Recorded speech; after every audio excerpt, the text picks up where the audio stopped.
I'm Jack Bartlett here in Buffalo County.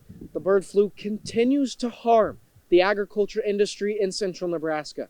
After a number of outbreaks took place across the state, some farmers are forced to slaughter entire flocks of chicken, which is causing a spike in U.S. egg prices. If you have a widespread where all the population has to be destroyed, and that's going to affect how much is availability. So when you have the supply and looking at what the prices are, that has an impact. In December, the average price of 1 dozen U.S. eggs costed $4.15. We're obviously largely at the mercy of ag commodity prices every single day. So with changes to things like egg prices, it obviously squeezes our margin.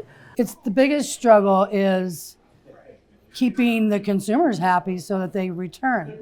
We are seeing a decline in a lot of our regular senior customers. Darcy Kuhnel and Carrie Prince are two small business owners that both regularly use eggs in their products. They say their businesses are being impacted in different ways. Probably the biggest thing is adjusting your menu prices too often. I mean, I normally have 1 to 2 increases per year, and I've looked at 3 increases since the first part of December.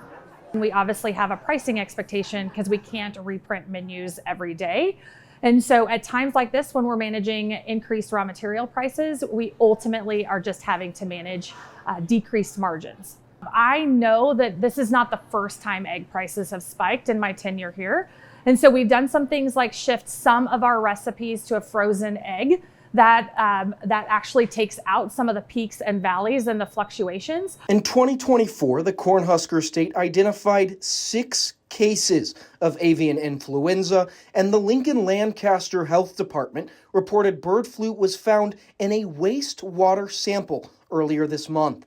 The average price per dozen eggs shot up in December, and this spike price is also concerning for farmers and consumers. It's not a lose-lose for everyone. But it is tough because we do have a lot more poultry facilities coming into Nebraska, and there's a big concern when you have to depopulate a whole flock. That's a lot of birds to be destroyed because it's one of those they have to depopulate if they get it in there. Bird flu has been identified as the main reason for these soaring prices, and it does not look like those will be coming down anytime soon. We will continue to monitor egg prices and update you with the latest. Reporting for NTV News, I'm Jack Bartlett. Thanks for watching. Please hit the subscribe button. And for the latest news anytime, download the NTV News app.